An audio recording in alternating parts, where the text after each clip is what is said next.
So, in our previous episode, we focused on the definition of citizenship that was being discussed within the Constituent Assembly. How were the Assembly members defining the legal provisions around citizenship and how partition impacted that? For this episode, however, we're going to go outside the Assembly and see how citizenship and the electoral role was being discussed on the ground. While the Assembly was still drafting the clauses on citizenship, it tasks a bureaucrat called BN Rau, who is the constitutional advisor, and the Constituent Assembly Secretariat, a non political administrative body. They were tasked with creating the electoral roll for India's very first election. The roll itself was really important in various ways because it was a symbol of finally having a real democracy where the power of decision making was transferred to the people. But the important question that the bureaucrats in charge of creating the role faced is who should be on it? From the beginning, the Secretariat faced issues with two provisions on citizenship: refugee citizenship and residential status. The Secretariat acknowledged the difficulty that proving residence would include and adopted a more inclusive and concessionary approach to guide the creation of the electoral roll. In July 1948, the Secretariat decided to register all refugees who expressed their intention to reside in a town or village, irrespective of the length of their actual residence in that place. As the Secretariat was sending out instructions to provincial governments and officials around creating the role, it was also receiving several letters of complaints from citizens and civil society organizations. These were people who were complaining of exclusionary practices, of discrimination, of not being allowed to register for the electoral roll. Particularly contested was citizenship in the state of Assam. And that's what we will be focusing on in this episode. To speak with us today is Makepeace Sitlhou. Oh, Makepeace is sorry. an Could oh you? Sorry, I just have to interrupt you. yeah, The sorry. surname is spelled. The surname is pronounced rather. Sitlhou. Sitlhou. Okay. Yeah. Sorry. Mm. I'll do that again. Here to speak with us today is Makepeace Sitlhou. No, I'm saying that wrong again. Just sit low, like like sit when Oh, you sit low, Sitlhou. like kind of a thing. Yeah, sit Hmm. low. Yeah, you can just say that way. Sitlhou. Yeah. Okay. Joining us today for the episode is Makepeace Sitlhou. Makepeace is an independent journalist covering India's Northeast for several national and international publications. She's received several media fellowships and awards, such as the National Media Award, the South Asian Journalism Award, and the Lardley Media Award for Gender Sensitivity. Hello and welcome to the podcast, Makepeace. Hi, Shruti. How are you? I'm good. So let's begin there with Assam, right? And let's set a little bit of context before we dive into the immigration electoral role in Assam. So the province of Assam is just north of Bengal. It had been a part of East Bengal before, and given Assam's proximity to Bengal and the low population density, a lot of East Bengal's predominantly Muslim population had moved north from the overcrowded districts to the emptier land that was now present in Assam. This had pitted the indigenous Assamese population against the incoming immigrants. Even pre independence, this sort of tension was there between the two groups. And this battle between Assamese and non Assamese took on a communal flavor after partition. While earlier Assamese leaders had fought against Bengali migration, post partition, this came to be defined as Muslim migration into their state. In 1947, Gopinath Bordoloi, Assam's premier, wrote to Parliament and the then Home Minister seeking help to control Muslim migration. In 1950, Parliament passed the Undesirable Immigrants Expulsion from Assam Bill, which gave the government the power to expel any person or class of persons who had come into Assam and whose stay was detrimental to the interests of the general public. Now, religion wasn't expressly mentioned as a criteria for discrimination here, but that was the underlying tone. However, the Assamese and central government found themselves at odds in interpreting this bill. While the provincial government was opposed to any Bengali migration, the central government felt that East Bengali Hindus had to be protected and allowed refuge within the state. So, to begin with, Makepeace, can you elaborate on the political situation in Assam at the time of independence? And what was the Assamese response to the waves of migrants that were coming in? Okay. So to begin with, I think, and this is something I mentioned in my investigation as well, at the large backdrop of it, because clearly there's a very, sort of a historical context to what is happening right now, what has been happening, let's say, since the last, 30, 35 years of the foreigners tribunals, actively functioning. So I think to begin with, it's important to state here that the Assamese resentment to Bengali migration, I really will say Bengali migration to begin with, what goes back really, to the creation, to the division of Bengal, to the partition of Bengal into, West and East. I mean, that was really sort of like the first, kind of a marker point at which also the British administration at the time started this program called Grow More Food, right? Now, how that later came to be interpreted as Grow More Muslims program is very interesting. The thing is that, I mean, Assam at the time that you're also talking, and later kind of get into also within Assam again, it's not a monolithic state. It had, several dynasties and kingdoms and its own sort of Game of Thrones going on, in its place. But given that how the British administrators, really didn't pay much attention to those kind of nuances, they just saw this vast swaths of land, a lot of it was forest, a lot of it were unoccupied, you know, between like village hamlets or even let's say villages that came very very loosely under the boundaries of different dynasties and kingdoms and things like that were largely just seen as unoccupied, and the official term that was given was that these were wastelands, right? Now, of course, now with a lot of science and especially a lot of focus on environmental sustainability, we now know that wasteland, there isn't anything called a wasteland. Every piece of earth is actually is important in its own self. Like there is no concept of that, oh, this land is just because there isn't a construction on top of it, that means it's going to waste, right? But at that time, of course, you have to look at it for the British. I mean, they were looking at it from point of colonial conquest. So they were like, oh, just so much land that well could be cultivated on and it's just going to waste because no one's living here, no one's cultivating here. And I mean, just to also kind of give the context for the local indigenous population that were living there at the time.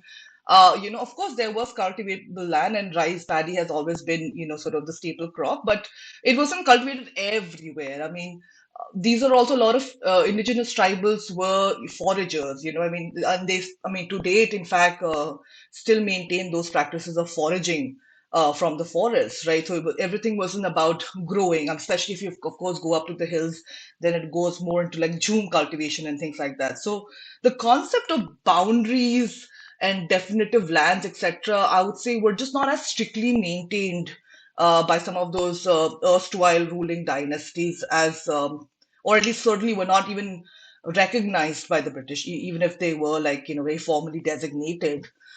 Now, this is where, I mean, this is really the start of the issue, or at least that was the initial diagnosis, based on this diagnosis of a wasteland, and because not because that they wanted to be kinder and give opportunity to Bengalis. It was clearly because they were looking at sort of increasing their revenue to the East India Company. So that's when they started encouraging a lot of migration. Now the thing here is, if one has to make sort of a very broad distinction. Of course, like I said, these are not strict occupational categories, but if one had to make a very broad distinction between Muslim migrants and Hindu migrants. I mean, both of them Bengalis.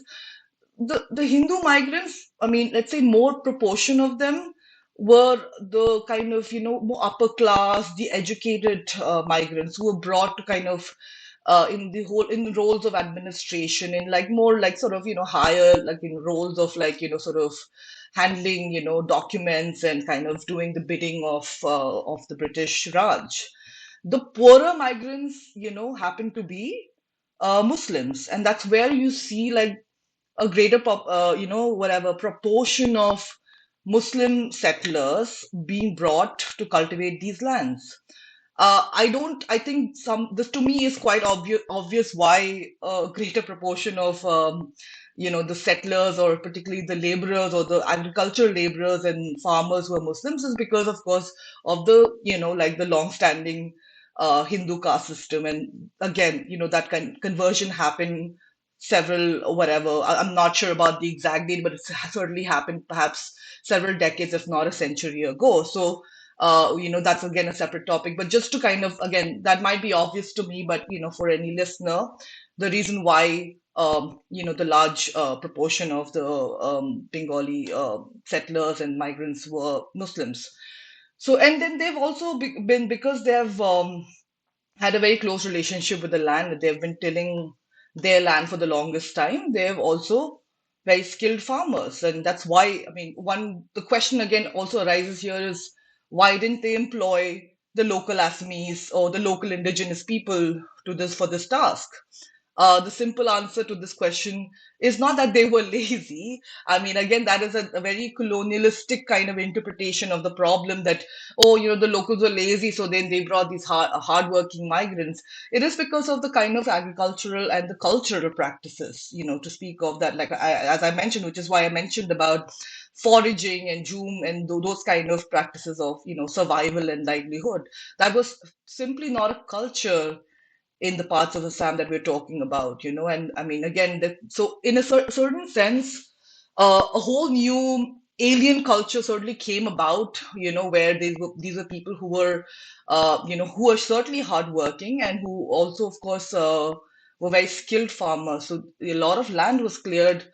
And of course, as land was cleared, as they were tilling lands, what came in exchange, the incentive that was, offered to them was that you would get land in exchange for your hard work. It wasn't that they were only earning for a certain pittance, but they were also, I mean, not that they were offered land in a very sort of a direct exchange. I mean, a lot of these migrants also really kind of worked hard and long to sort of save up enough and sort of purchase this land, both, I would say, privately. It's not that all this land was just kind of like necessarily like up and given to them by the British, but some of it was also purchased privately from private landowners who existed in Assam at that time.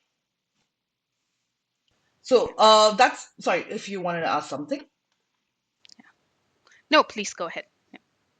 Yeah. So this is a very long-winded explanation, but like, I think some of this history is necessary to kind of get into.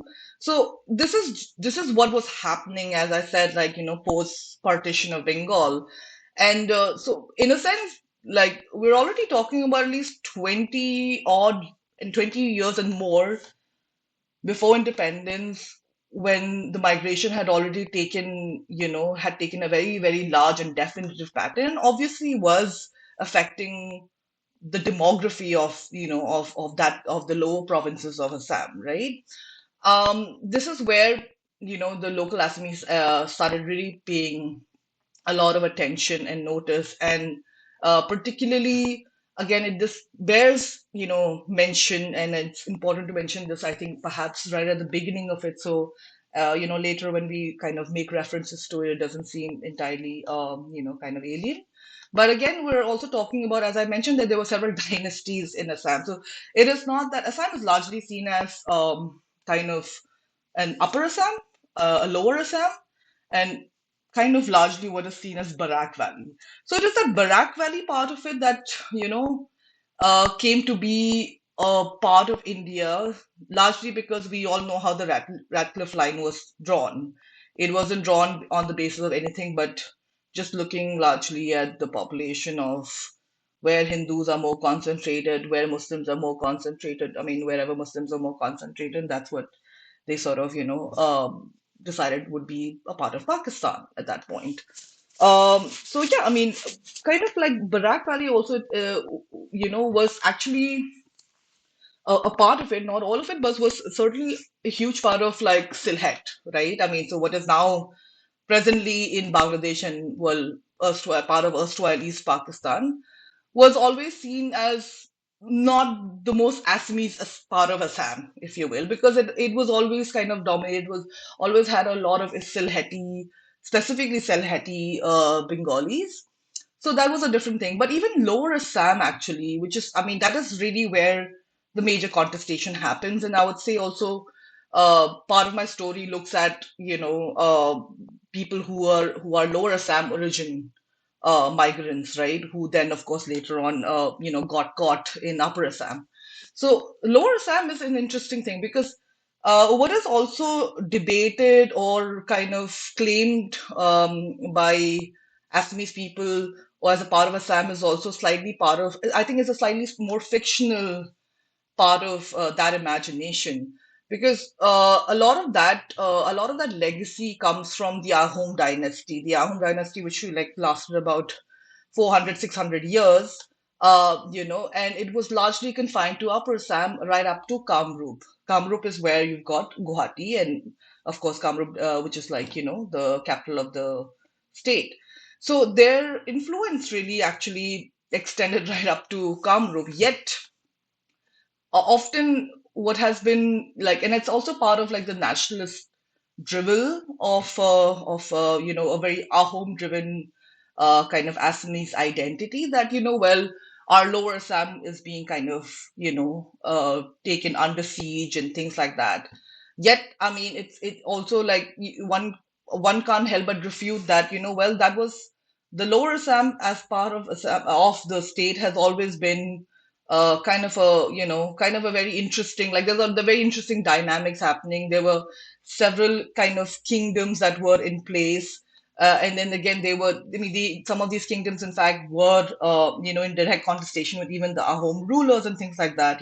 So there's always been a thriving, I would say, in and out migration of especially of Bengali speaking settlers, both from even West Bengal as well as, of course, from, the erstwhile East Bengal. So it's never been a bastion in any way of what you call the true Assamese identity or the true Assamese kind of even language and things like that.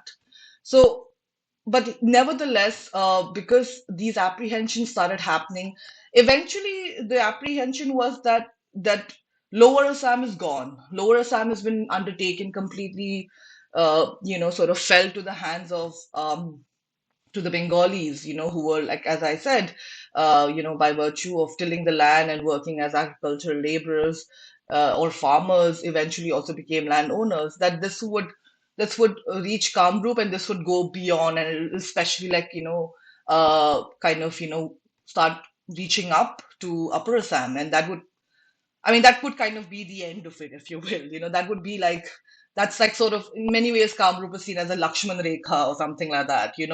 That, yeah, well, like, let's not wait for that sort of a doomsday or that sort of a Qayamat. Let's take action proactively. So that's really where I'm talking about the 1920s when a lot of this apprehensions began to be expressed. And Gopinath Bordolai was certainly one of the key front leading statesmen, part of the Congress, Indian National Congress. One thing you have to also understand is that despite Assam perhaps is really the only state at that time from the Northeast which still has some representation in the Indian National Congress, in the freedom movement, right? Yet it's not that. Having said that, it still did not have that kind of strength, first of all, in numbers, and secondly, also did not have it did not have that kind of exclusive attention from the central leaders, from either Nehru or even Gandhi, the way that a Maharashtra would have had, or the way that a Gujarat had, or several other states perhaps one can mention about. I mean, certainly each of these states had their own regional leaders, and they, took the kind of baton forward. But I think with Assam, certainly the leaders who were part of the INC did constantly felt like sidelined, or felt like their voices were not really understood, or their apprehensions were not fully appreciated. And it is a flavor that kind of remains well the same, well, to date. Of course, I mean, we'll speak perhaps a little differently about the way that the BJP is functioning in this regard. But this has just been a pattern, and that pattern is sort of, again, it really started off during that time. So yes, I mean, it was. I mean, at the time, by the time of independence, I think there were two apprehensions that actually it became, in those 20 years of apprehensions, and there's also those 20 years of migration, large scale migration that had happened from East Bengal.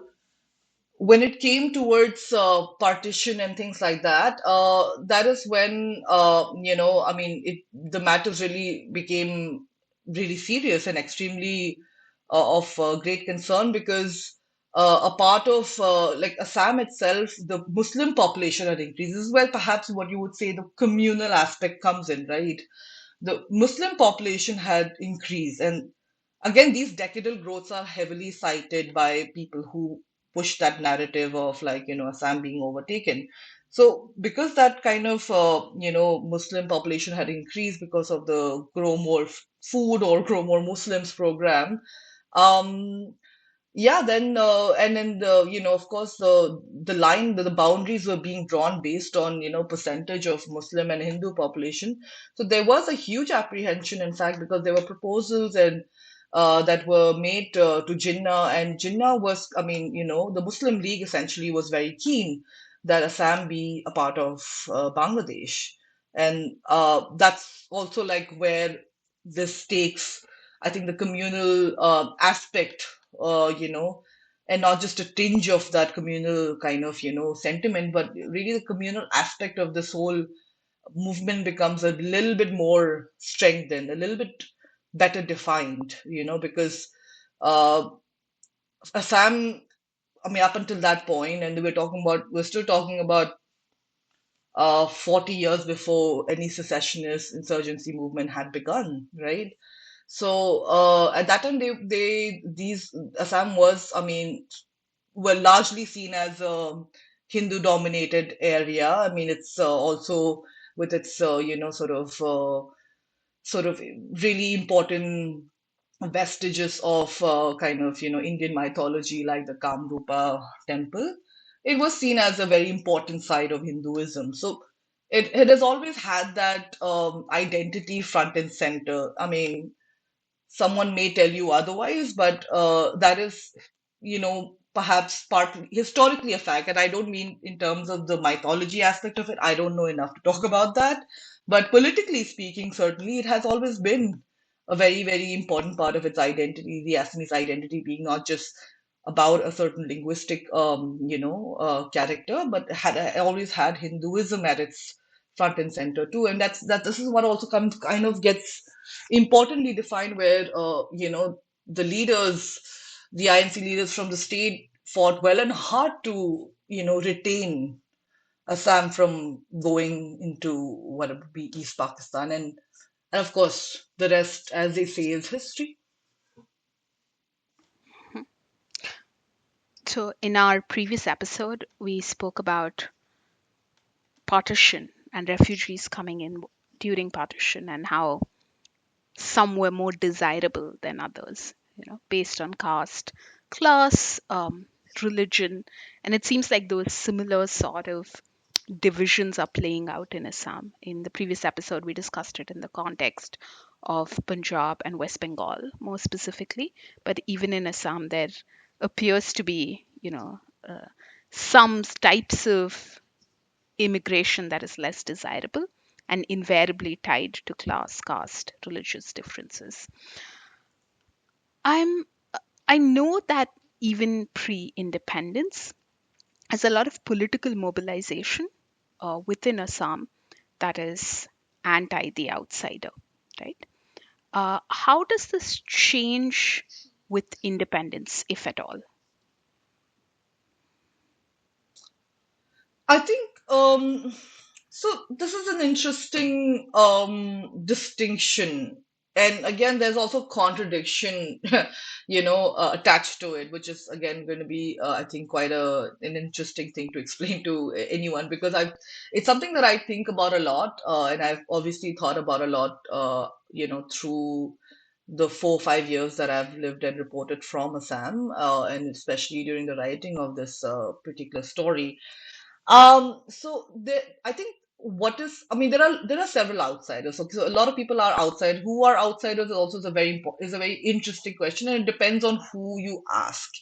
So that is the kind of diversity that we're also talking about in Assam. There is really no one authentic, spokesperson or authority to say that, well, this is centrally or this is at the core of it, whatever Assamese or this is who is the most Assamese. This question itself has been debated over, I mean, I think at least 2 centuries now, and it's still being debated, right? And it's always been politically loaded. It's not that it's only politically loaded now because we've got the NRC and everything else in place, but it's always been politically loaded, right? And every time that this question is kind of um, attempted to be answered or attempted to be debated, and it's always led to some sort of a volatile, atmosphere, or which has even kind of, come to fruition and, kind of caused, I know, spurts of violence.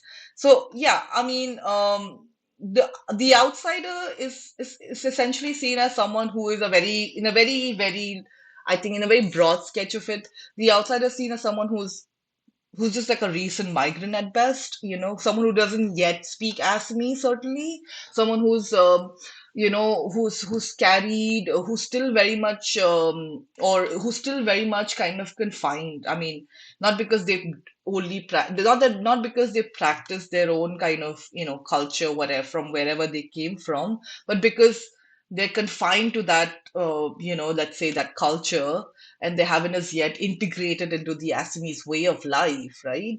So that would be, I mean, because Assam is also integrally, as if you look at the history of Assam has been made up of outsiders, as any other place has. It's not like Maharashtra always had the same set of people, or at least the same pedigree of people. I mean, people have come in different ways across history, right? So it's a very false assumption, or it's a very false, even kind of a, it's a very false benchmark to use even independence, pre-independence, post-independence as like the definitive criterion. That couldn't be true, or even for that matter, when it comes to Assam, like, or who is seen as an outsider. There are people, I mean, not only Bengali Muslims, and certainly also not just Bengali Hindus, but there's several other people who've come way before, and yet they are seen as an outsider. I mean, for example, Marwaris, right? So Marwaris have been coming to Assam, at least to the best of my knowledge, but I mean, I'm not a historian, so I mean, thought these are not the details that I've gone into kind of digging and establishing with whatever beyond any reasonable doubt. So don't hold me to it, but to the earliest recollection and of my readings of Assam history, I know of Marwaris coming during the Ahom dynasty. There were also a lot of other upper castes, many Brahmins who've come from several parts of central India and North India during the Ahom dynasty, as there were people who came, even fact, much before the Ahom dynasty also.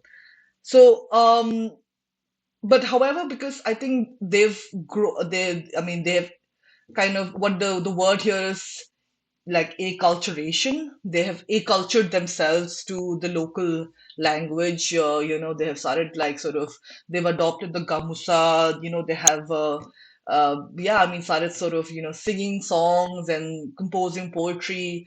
So literature especially kind of, plays a huge part in defining if you're an outsider or not, whether you're a patron or whether you are you are sort of even a novice, but even in any way, if you're some sort of an artist or someone who creates indulgence in that sort of creative writing, that also makes you the food that you eat, your switch from from gehu, from wheat to rice. That really makes again a huge definitive distinction, in becoming an Assamese. But having said that, because a lot of these people, even though they've been living here through generations, something like the Marwaris, they've also retained their surnames, and and again, while unlike other places, I would say Assam has been one place where a lot of upper castes, particularly men, have come and married across castes, so to speak. They've not quite limited themselves as the way that we have seen in other parts of the Indian mainland, which is why there is a there is a false belief that there is no such thing as caste in Assam. It's not so neatly true. I mean, there is certainly caste divisions in Assam, but what is also true is that at a certain point of time that that men especially they I mean upper caste men didn't have such a sort of a, they were not as rigid about marrying. And I mean, again, that's also another part of the acculturation that we are talking about, where by marrying women who were indigenous locals, even women from different tribes and things like that, it helped them become sort of a more authentic part of the land and the local environment and everything. Okay, sorry. Now I've just generally just drifted off or gone into my own little tangent. But what was I talking about again? I So was this talking about the concept of the outsider, right? outsider, yeah. And I mean, just to Yeah. say that that's a Hmm. this concept of who's an outsider, it's not unique to Assam in a way, right? It's, I mean, I Hmm. come from Tamil Nadu, and that is constantly something that is being debated here, along with Yeah. linguistic identity primarily. It's what the Constituent Assembly is discussing within its halls. Like, what does it mean to be Indian? Who is an Indian? Who belongs here?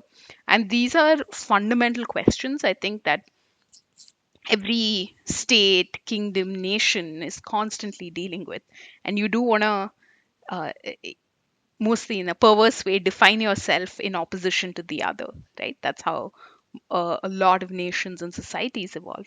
So, what we can Hmm. see in Assam is like a similar sort of us versus them, if I may call it that, narrative Right. playing out, but with Yeah. who is us and who is them sort of maybe having fungible boundaries depending on who you're speaking to. Absolutely, absolutely, and it's I think it's just not as neatly, not because just that it's as neatly defined, but it's also like, who do you define as Assamese when to have a very strong, and it's interesting the way that it plays out in Assam, because there isn't such a, like, perhaps, I mean, this, I may be wrong, I may be like misinformed about this, but to me at least, the Tamil identity has a very strong, both linguistic and to a large extent also sort of an ethnic root to it. I'm not saying that it's it's like whatever, it's super narrowly, like, I mean, I'm sure you can get very narrow depending on who you speak to, but again, it can, I would say, it can still be funneled down to something, to some sort of broad, to something which is a little bit more confined, right? But with the Assamese identity, I think it's you, first of all, like, if you step into Assam and you just see just a variety of, like, ethnicities and races that are claiming to be Assamese, right? And that's what perhaps was kind of also very puzzling to me as as an outsider. I mean, I'm clearly the outsider as well, but also as someone who's, well, essentially a, member of an indigenous tribe from Manipur. So this was quite interesting, where you had like these people, people who looked quote unquote more Indian, people who looked more Mongoloid, some people who were tribal, some people who were like Kashyaps, and all of these people, like, however, holding on to, or not holding on to as much as, but very proudly wearing the Assamese identity on their sleeve, and in their mind having this very neatly defined, like without a speck of doubt, that like, yeah, this is Bangladeshi and he's Bidekhi, and that guy's Bidekhi, and that woman is like and mostly from what I could gather, it was that delineation was made based on the tongue, right? It was not just the language. Just a lot of these people, a lot of Assamese Bengalis, sorry, a lot of Bengalis speak, Assamese, but their inflections would be different. Their accent would be different. Yet, however, Assamese accent has always differed. Right, Assamese in many ways also ends up in some parts becoming a bit of a dialect. If you go to certain tribal parts, the Bodo tribal parts, Assamese would be different. If you go to like Upper Assam, Assamese would be different. As if you go to, like, again, like I said, Lower Assam, Barak Valley, the Assamese would just, I mean, Barak Valley don't even speak Assamese, but the Assamese itself, as we see with anything, like with French, I mean, the inflections change when you go to the more rural parts of France, right? So as with any language, it takes a different tonality, it takes a different accent. I mean, look at English, right? But because based on the very specific tonality and inflections that Bengali, like, well, native Bengali speakers spoke Assamese, and certain, again, more distinctive, let's say, wear, like wearing the lungi, even though that lungi is being worn with a gomusa, right?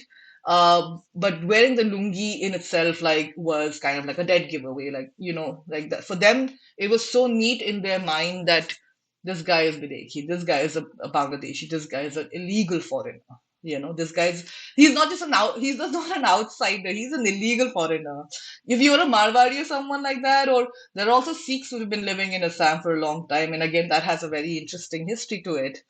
But that those people would be seen as outsiders. Like, you're Indian, but you're outsider. You don't belong. You're not a native. Not an indigenous Assamese. So that is the difference, I would say, because outsiders take the whole definition of outsider also, or then there are layers of being an outsider, that some of you are outside just Assam, some of you are outside the country itself. Hmm. Yeah. I mean, one part of defining identity and who is an outsider is, like you laid out, Makepeace, around Mm-hmm. language, around ethnicity, around dress and accent, religion. But the other way of defining an outsider and asserting your identity in some ways is a legal or a bureaucratic definition of it, which some would argue in some ways the more important piece of paper that defines whether you're an outsider or whether you belong or not. And that's sort of what the Constituent Assembly Secretariat is defining, whether you're going to be on the electoral roll and vote or whether you're not. And as both the Secretariat and the local officials are creating the electoral roll, there are multiple complaints of contradictory, exclusionary orders being issued by local administration. There are several complaints against the Reforms Commissioner of Assam specifically. He sends out a circular stating that floating and non-resident population of the district were not qualified to be registered as voters, and that officials should use great caution should to make sure that not a single individual of this class should be allowed into the electoral roll. There are several civil society organizations who are writing to the Secretariat and other positions or other government officials in power expressing their concern about some of these practices. The Assam Refugees Association writes to the Secretariat that the time is too short. We are afraid a majority of our people will fail to acquire citizenship. We in Assam are quite in the dark, and we have no organization to influence the central government unless you come to our help. There are organizations that are formed in Assam with the main purpose of securing a place on the electoral roll and securing franchise rights, for those who they believe might otherwise be excluded. This reforms commissioner, quite a colorful personality, I must say, he instructs that a court fee of 8 annas be collected for any application by refugees to be included within the electoral roll. And there's a lot of protest against this, obviously, because this excludes anybody who can't afford to pay the fees can now no longer be on the roll. So they write to the secretariat. And the secretariat, in turn, interestingly acts as a guarantor of inclusive citizenship rights. They call this reforms commissioner, uh, discussing these several complaints that have been issued against him, and they compel him to remove this fee of 8 annas that he is charging. And they also compel him to remove a number of other restrictive orders that he had issued. They also request fortnightly updates from this officer to ensure that the implementation of these revised orders is carried out well and to maintain oversight on it. What struck me as really interesting while doing the research on this is these crop of civil society organizations that are acting or that are mediating this relationship between a fairly opaque bureaucratic process and officials in the government and the common citizen. In your opinion, Makepeace, what has been the impact of this civil society engagement with the democratic process in Assam? And we did see that a lot of these instances are coming out of Assam. And what has been the success, or like what has been the fate of these types of civil society organizations in the state? Do they still exist? Do they still try to mediate this relationship between the government and the citizen? All right. So I think about civil society now, this is an interesting question, really. I wouldn't go so much into like the pre-independence history of it. There is, of course, the origins, the roots of it somewhere, certainly, kind of predate independence. But what I could do, and I mean, especially if you're talking in the context of Assam, I mean, here the front and center main negotiating body is the All Assam Students Union, ASU, Mm-hmm. who I've written Mm-hmm. about and who were one of the, sort of the main kind of, the people who had investigated, or what I found in the course of my investigation was that, had been quite central in terms of also helping the border police in Assam to detect so-called illegal immigrants. But I think to kind of rewind back a little bit, it's very interesting because, the ASU actually really began, I mean, at its most primal, which was actually not primal, but in a sense, the most primary form, began as a literary body. There were three, sort of noted individuals. One of them was connected to Jyoti Prasad Agarwala's family. I'm sorry, I don't remember his name, but it's certainly there somewhere in my notes.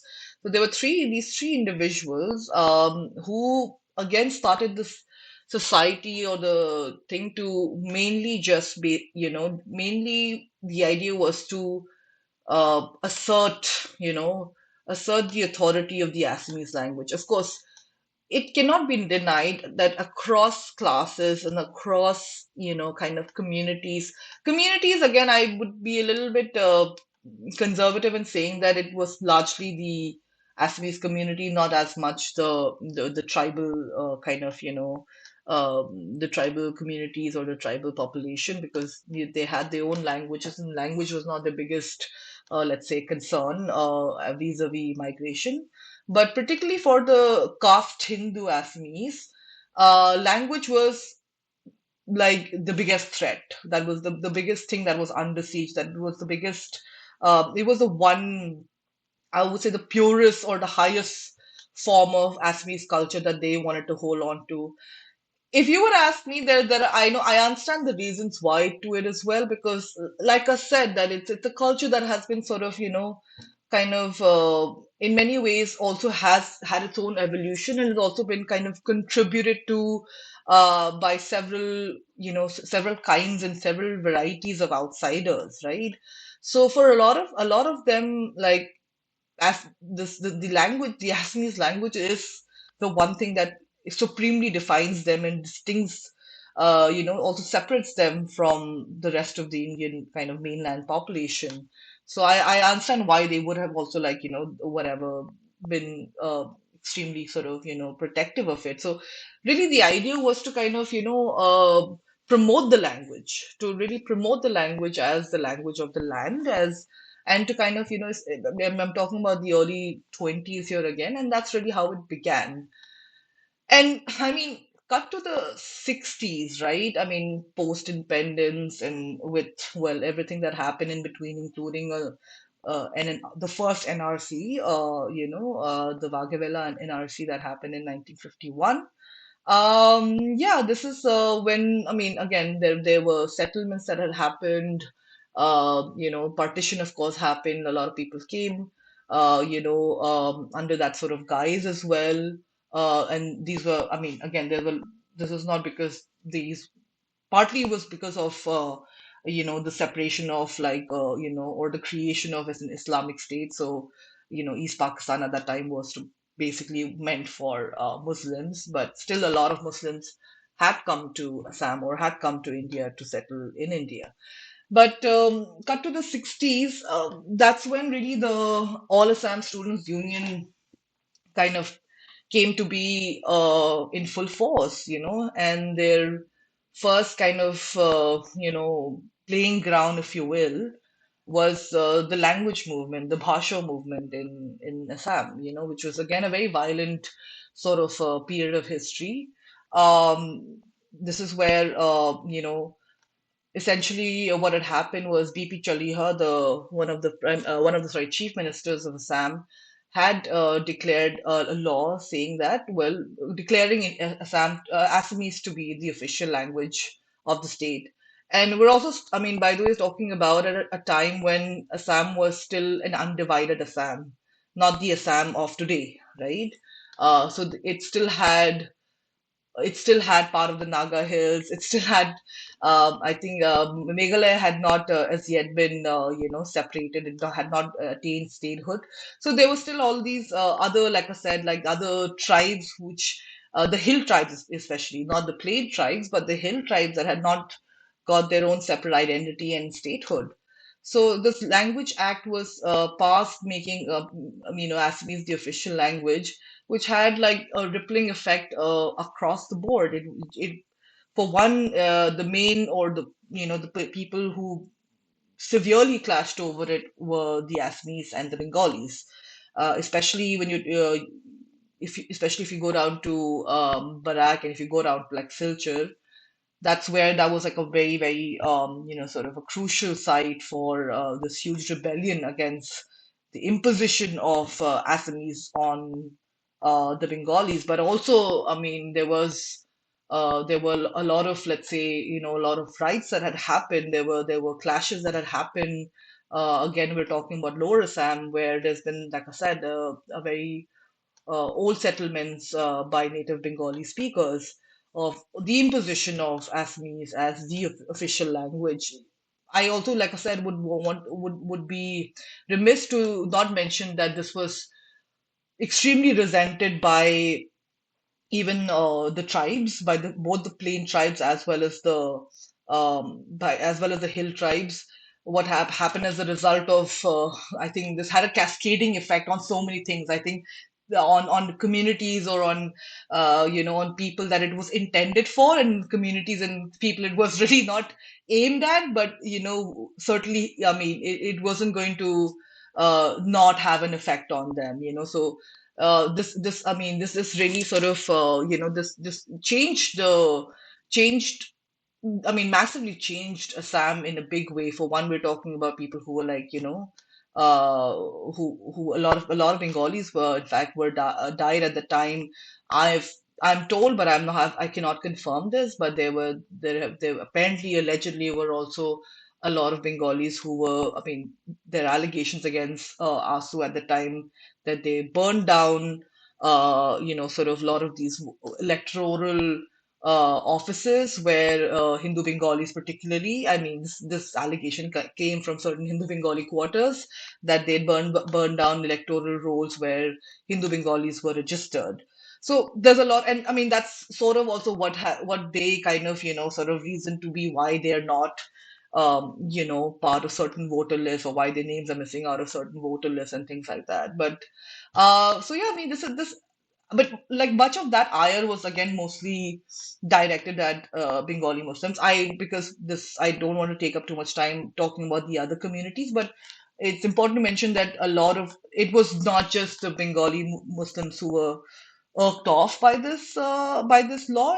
It essentially pissed off the whole diversity of people who came under the jurisdiction of Assam at that point. So that really became like I would say the first important playground for the Assamese, and uh, it cemented also their place and status in society among the Assamese, that okay, they are the ones, they are like kind of like our last hope and things like that, because well, with the leaders, those in power, those in government, and international Congress was just not interested in listening to their complaints. I mean, Nehru, especially, in his idea and dream of building a secular India. I mean, the more crass explanation to this is that, oh, well, Nehru and INC wanted to, build their Muslim voter base, so they encouraged as many illegal people to come to cross the border, and like have them, whatever. It was basically vote for citizenship sort of a thing, that kind of a arrangement. But in a slightly, I mean, that while I can't entirely dismiss that, but somewhere to also the philosophy of Nehru, and how being the first prime minister, the way that he saw India was not from a point of that this is going to be a Hindu country, or that this is going to be Hindu Rashtra. I mean, contrary to what the current rulers think, but I mean, for all of his follies, he did envision a secular India. I mean, it might have been a bit of a pipe dream, even to think of at that point, because I mean, it being a young nation, I can't imagine how terribly chaotic that must have been, right? But it was still an ideal, and it's something that perhaps you certainly can't take that away from him, for even if you are his harshest critic. And so that with that, like, kind of well, with that ideal in mind, that well, if people wanted to come, like, and or that I don't that the electorate will not be seen from that those strict points of okay, because just because you're Muslim, we're gonna like suspect you or something like that. So that really had a big blowback on the regional or the local INC leaders, because again, they felt like they were in the same position as they were in the 30s and 40s, where the central leaders in Delhi were not listening to them, or they also, well, of course, they also did assert that this was not a communal assertion, or that this was not a communal distinction, that we're talking about essentially Bengali immigrants, here, who do not belong, and who are, putting undue pressure on land and resources. So, but I think here that's where there was a lacuna clearly created, because I mean, there really also were not too many political options at the time.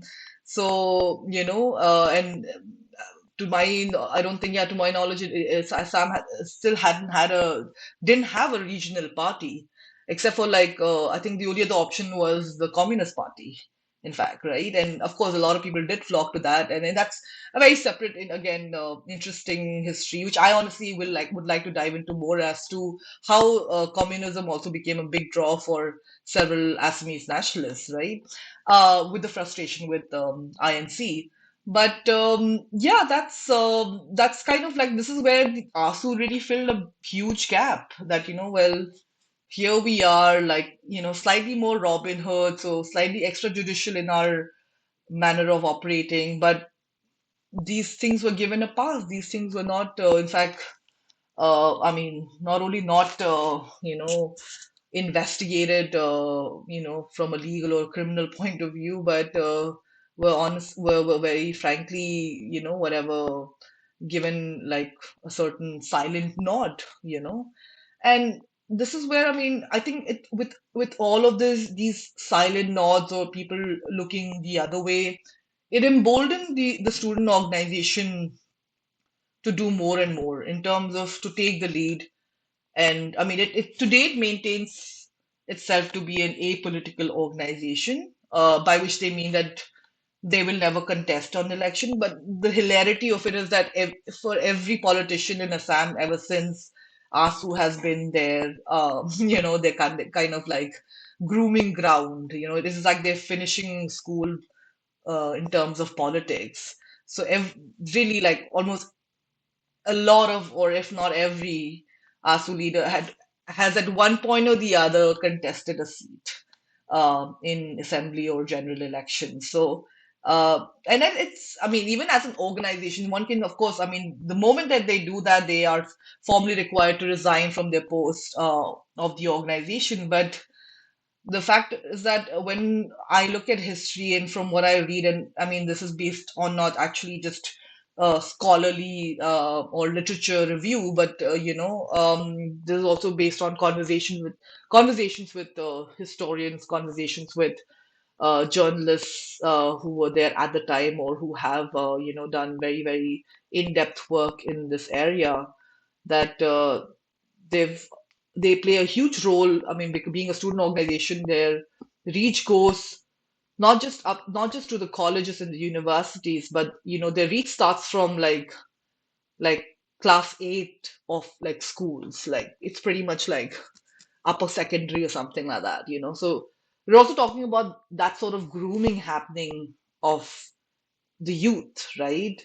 From that point Hmm. on, where they're being told, well, they're grooming them to be leaders, to be sort of, good, voracious speakers, and to be kind of influential in your own, like in your own best capacities and strengths, but to work towards this mission and vision of having, Bideshi Mukt Assam, and like I said, to that Assamese mind, who is a Bideshi is extremely neat and extremely clear. I mean, two interesting things that really struck me from your answer, Makepeace, was one, how having high ideals at the national or at the constitutional level can impact local or regional politics. How, defining certain ideals or certain aspirational values for the country might have impacted how the local politics of the INC played out in Assam. And the second thing is how civil society organizations can both be seen as a force of exclusion or inclusion. So earlier we saw instances of civil society organizations making a case for marginalized and vulnerable groups to be included within the electoral roll and advocating for their rights. But at the same time, you also see civil society organizations um, marking exclusionary practices and sort of defining this outsider insider dichotomy that we've been discussing. I mean, through the research, the one thing that struck me was how the Constituent Assembly Secretariat as a body seems to have embodied qualities such as objectivity, accountability, inclusion, with the main aim really being to include more people within the electoral roll rather than exclude them. I am, to me today, this seems to be in opposition to how we see the state and the bureaucracy in some ways functioning, especially in the case of citizenship. And from some of the work and reporting that's coming out of Assam and the NRC. Um, do you see bureaucrats or bureaucratic offices as playing today an inclusionary or exclusionary role when it comes to definitions of citizenship and voters in Assam? Yeah, I mean, I definitely think that. I think before I get into that, I do want to quickly also make one like sort of important point, which is really the cherry on the cake to the last question that Mm-hmm. I forgot to mention. Also because I think I needed a breather in between. It's a lot. It's just a lot generally to get into. I imagine like you must be like just like an onslaught of information, really. So it's an onslaught of information to even like honestly dispense. But I did want to mention that I think what this is so unique. This is what is so unique about ASU, and it really sort of speaks to its organizational and it's like I said, obviously they're not a political organization, yes, in the sense they're not a political party, but they're the only non-political organization or a non-state actor, um, or for that matter, in the context of the Northeast, let's get even more specific, the only I mean, they're not a militant body, right? They're not an insurgent group of any variety or something like that. They're not ULFA, they're not like whatever NSC and IM or something like that from, representing the Nagas. This is one student organization I mean, and the only one today that has struck an accord, a formal accord with the government of India. And I think that's something that I feel very few people really kind of navel gaze on that, on the depth or let's say the gravity of that sort of I don't know, achievement, perhaps you can say, or something like the fact that how strong it remains. I mean, in the present era, like 50 years since the Assam Accord was signed in 85, and I think to the listeners, I hope they do know the history of the accord. I mean, it was a culmination of the 6 year anti-foreigner movement in Assam, which was again, in fact, more or less sparked by ASU based on, and again, this is where I think this kind of also helps to segue into the next question because, um, and again, it informs and in fact, it also formulates a big part of my investigation and how I got into it, right? Because prior to the BAFLA investigation, I did a story on Mohammad Sanaullah. He's an Indian military officer, former Indian military officer who, in fact, joined the border police and then he was declared a foreigner, quite ironically, himself, But as I was digging into, I mean, when I was doing that investigation, really going into the insights of how he came to be declared a foreigner and what had happened really at the background of it all. Uh, Back in 1978, if I'm not wrong, but to be, yeah, I'm not wrong actually. 79 is when the agitation started. Started 78, and this is what sparked the agitation was there was an electoral verification that was carried out by the border police, right? There is one particular border police official who is like sort of, he was a relic. He passed away about a year or two ago, somewhere between in the midst of the pandemic.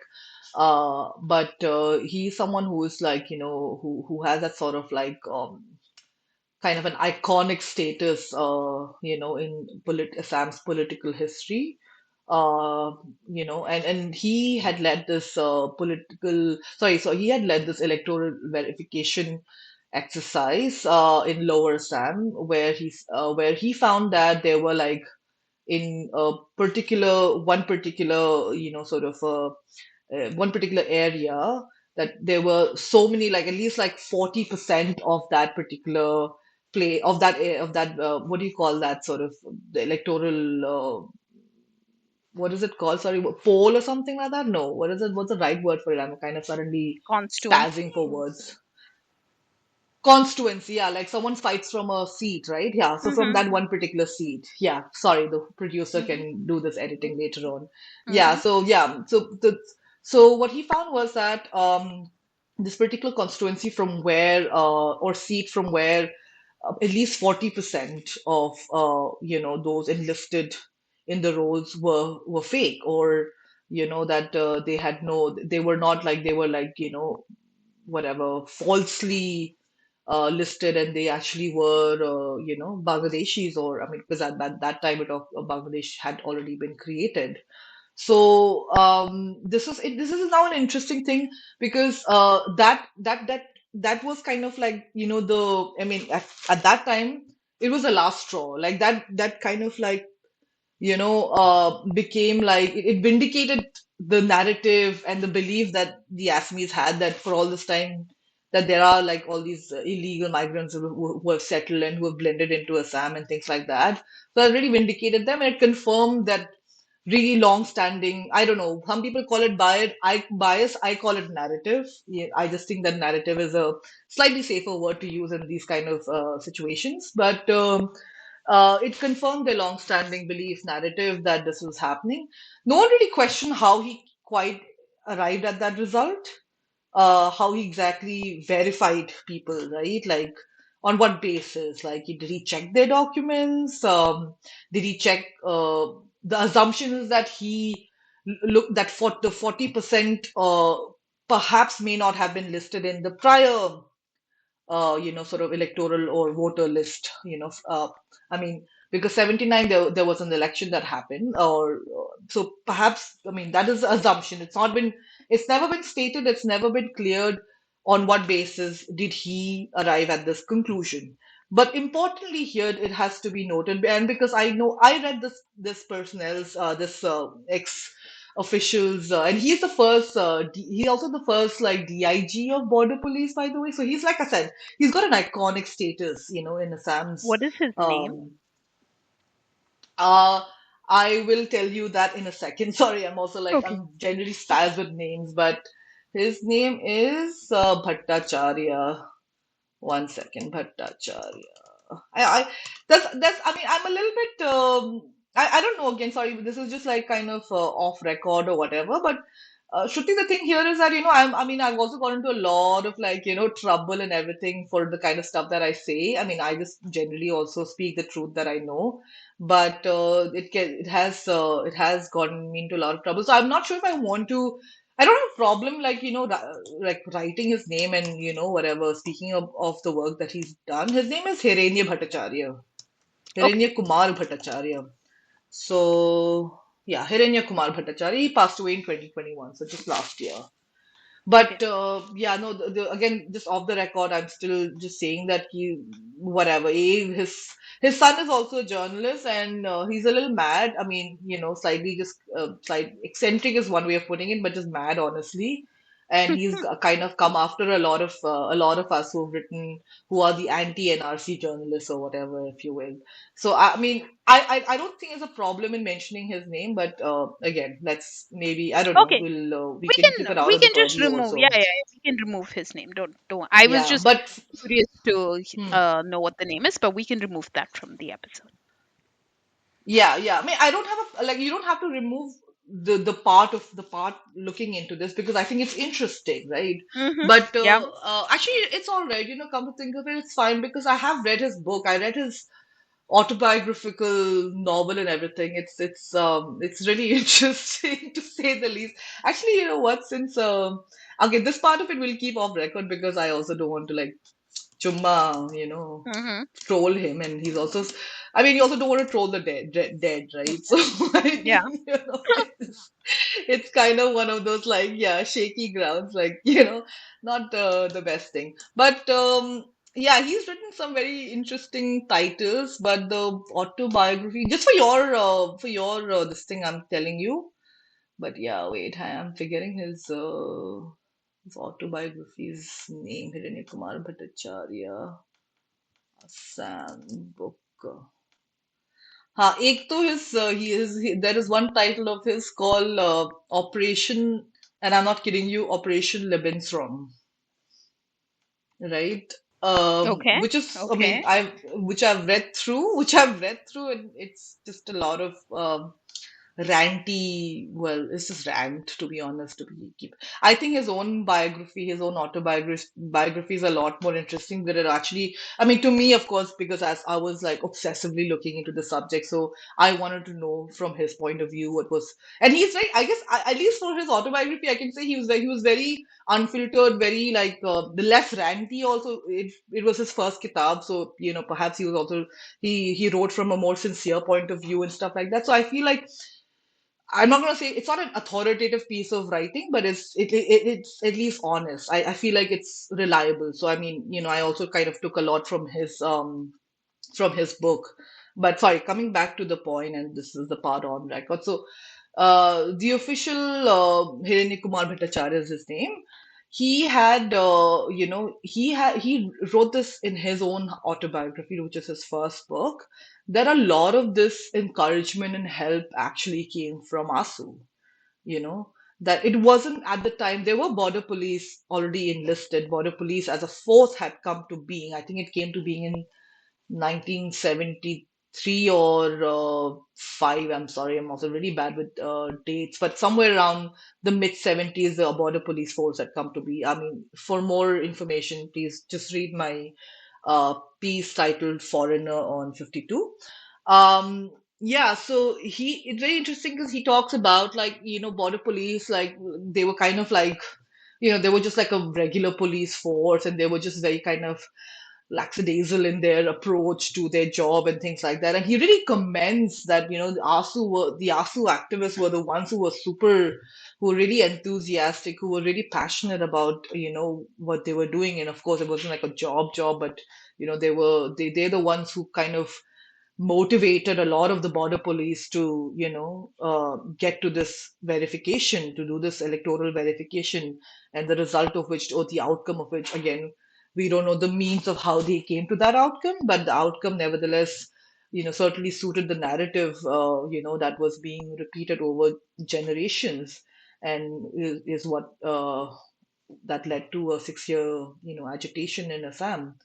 I don't want to go too much into the details of Delhi massacre because I personally haven't. I mean, from whatever, despite whatever I've read, I also have not reported on it in depth. So, I mean, but there is certainly a role of ASU in that. I know because that's the massacre, something that is so oft repeated. But I also do want to acknowledge that the massacre is often cited or interpreted in ways that is not actually quite necessarily accurate, and yeah, I think there are some very interesting learnings, and there are very interesting outcomes of that massacre, but I think it's often seen as the same as a Godhra massacre, and I think that that's a very false notion that's also carried through.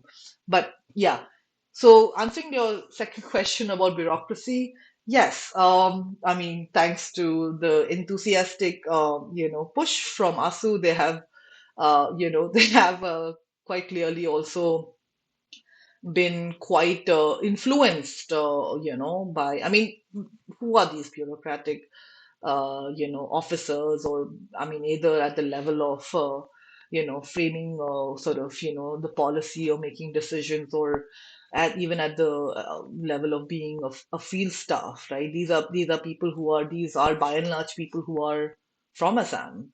These are by and large people who, sort of, who come from, like, who've grown up around the same narrative, and, pretty much it's this is the bogeyman of the Bidekhi has been, fed to their, whatever systems, like, from birth. So it's not entirely surprising that, they would carry forward these narratives, or even for that, in some cases, just plain biases in their work. But of course, a lot of people would. Sorry, give me a second here. There's a lot to get into here, but can you just tell me, once again, Shruti, what did you want to know vis-a-vis the bureaucrats? What was the question again? Um, just sort of comparing it to what we see as bureaucracy today compared to the accountability or the transparency and inclusiveness that the Constituent Assembly Secretariat seem to have brought in. Where do we stand Mm-hmm. today in terms of state accountability, transparency, inclusiveness when it comes to, well, no longer the creation of the electoral role as much, but when it comes to mediating conflicts around citizenship and belonging? Do we see an accountable, inclusive bureaucracy? Do we see an exclusionary bureaucracy? What has your experience been? So, it would be certainly wrong to say that that there are everyone's not doing, like, everyone's like foiling up here. Everyone is motivated, and everyone, everyone is essentially exclusionary, right? There is a process in place for one. Like, I think with just the application of these laws, and here again, one needs to go back to the accord in a big way, like the 85 Accord also introduce certain exceptions for Assam in the Citizenship Act, right? So you're already looking at Assam in a slightly different from a different lens. I mean, for for I mean, for one major grouse is for the rest of India. The cutoff citizenship cutoff date is like whatever 47 or something like that, maybe 50, 51, because 51 is the first election that we had, but for Assam it's like 71, right, which is, well, the date, the creation of Bangladesh. So yeah, I think that in itself is a big chip on a lot of people's shoulder. But at the same time, there are several other exceptions to citizenship that Assam enjoys that others don't. I mean, there are, laws which basically also afford, the state of Assam as, sort of inspecting foreigners, like the foreigners tribunal. Although the law doesn't state that it's only meant for Assam, it certainly gives a lot more. I mean, if you look at the policies itself, they weaponize a lot of bias, and then that exception has been granted to Assam as a result of these accords and the result of years of negotiations with the government. ASU still remains in negotiation with the center about what is about the implementation of the accord in full. I mean, there are certain clauses, as it claims, which are yet not been implemented, entirely, and where the government of India still remains short of fulfilling its duty or its promise. So, but having said that, like, so why it's important, because why it's important to state that is because the laws and the legal structure in place itself is pretty flawed. It's quite anchored in favor of a state, or a public authority deciding the fate, and giving that sort of power and giving that sort of, in fact, autonomy to the public figure, to the bureaucratic head in Assam. And that's why we see the foreigners tribunals functioning so dysfunctionally in one way, and kind of being extremely arbitrary in the way that it decides how someone is foreigner or someone is not, right? And not even, I mean, apart from submitting what we call a WS, or a written statement, which is, I guess, in other parlance, legal parlance, can be understood like a petition. When normally you go to court, you file a legal petition, right? So that is the only right to kind of right to defense, that a person who's going through a citizenship trial is afforded, uh, you know, um, before they and then there is nothing. There is just a cross examination that happens in court. Sometimes it doesn't even happen, in fact. So again, like I said, arbitrary. Some courts or some tribunals will be very fair in its process. It'll be fair as far as the law is concerned, as far as the legal structure affords them. It'll follow through. And in many of these cases where it was the legal kind of, where the law and the system, the processes follow to the T, people also, like, come, I mean, the outcomes can be like, can be more favorable to the person who's under trial, because, they'd be given, like, I mean, the judge would be, or the magistrate, in this case, the foreigners tribunal member, would be more fair in his or her appreciation of the documents, But because because the law is also in many ways so vague and gives so much, it gives so much, like, leniency, and it's almost, I would call, like, a really really large wiggle room.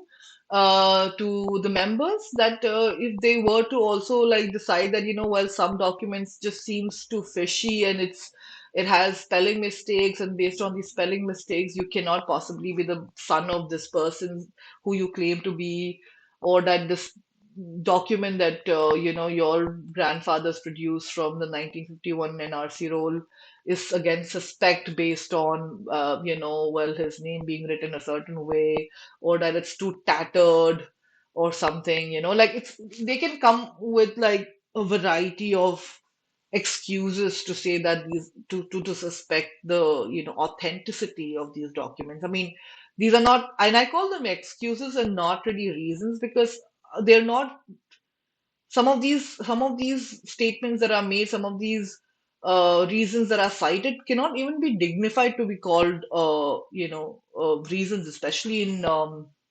legal, like in legal language and legal like jurisprudence. This is purely unaccepted. It's no less than any kangaroo court called on by some whatever, some local panchayat, not even a panchayat, perhaps panchayats could be even more fair, but by any such some like local village or something like that, or village council perhaps at best. So, and then this is like, I mean, this is not where you're deciding whether someone should live in this village or not, where you're deciding whether someone should be in a detention center, or someone's, voting rights should be stripped off, or someone should be qualified for deportation. So they were talking about the huge questions of life and liberty. So yeah, I mean, this is the fact. The thing is, the law itself, in many ways, is pretty biased, and it's already, uh, so much of the power is given to the authority heads that it, it's ripe for abuse, interpretation, and and its own like sort of flexibility to be, again exercised by people who, again, like I said, have grown up in the same environment, whose parents who've come from generations who've been part of the Assam movement and the agitation. And the 6 year agitation is a very emotive episode in Assam's history. So it's not something that many scholars from here have been open to introspecting on in a more critical way than already the accepted, or the ongoing narrative about it, that it was. I mean, it's interesting because you mentioned things about marginalized groups and vulnerable groups.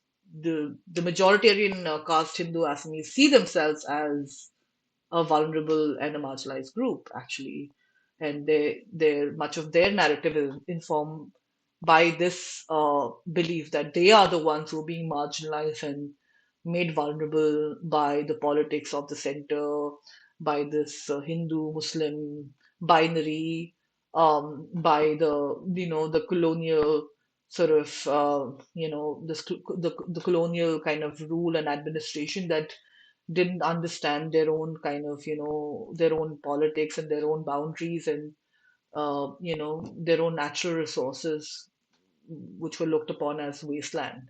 But again, I mean, out of all these people, and or for that matter, opportunists, outsiders like the Marwaris, or any other kind of, economic migrant, perhaps, who are again coming and kind of taking jobs, and which only the local indigenous people should be entitled to.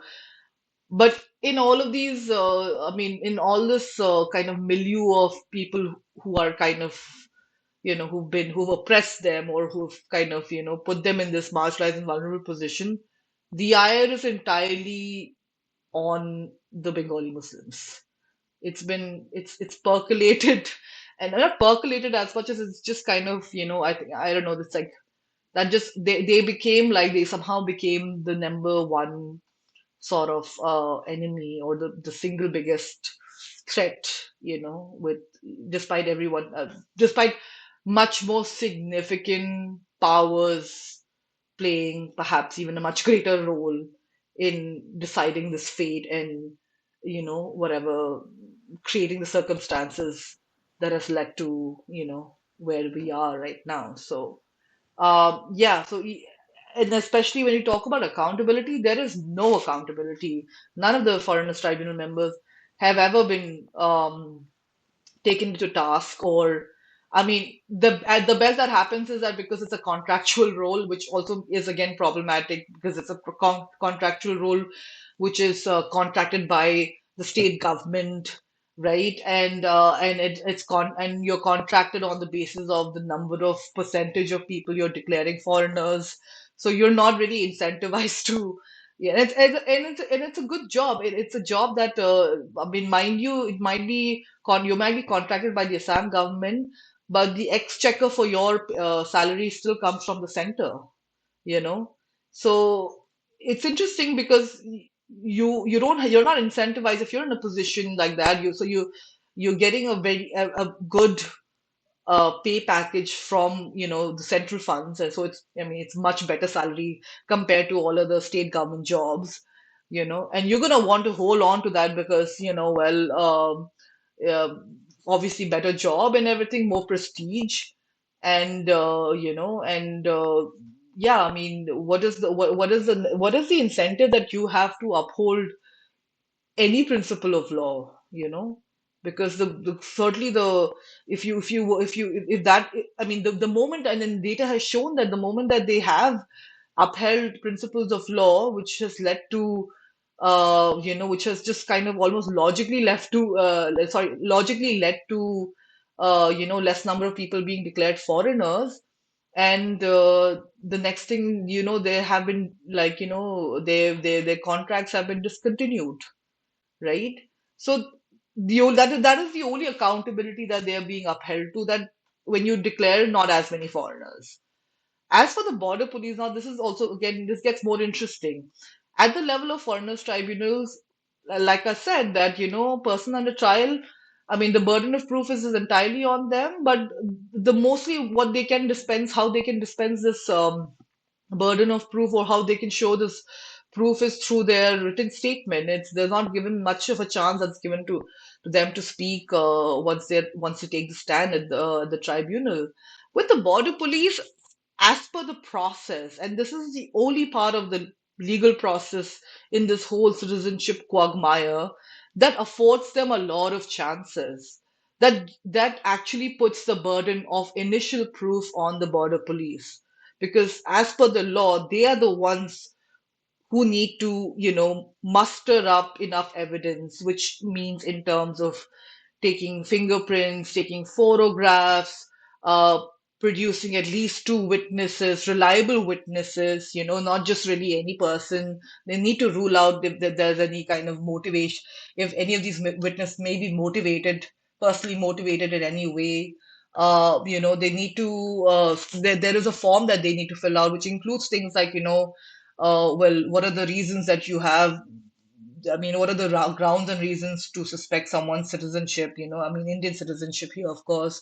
So they need to give very cogent reasons. They need to actually have like proof beyond actually proof. The standard of proof is I mean, again, as per the letter of the law, the standard of proof is beyond reasonable doubt for these inquiry officers to proceed with an investigation or to refer someone for a trial. But that's not what happens, because there is no accountability.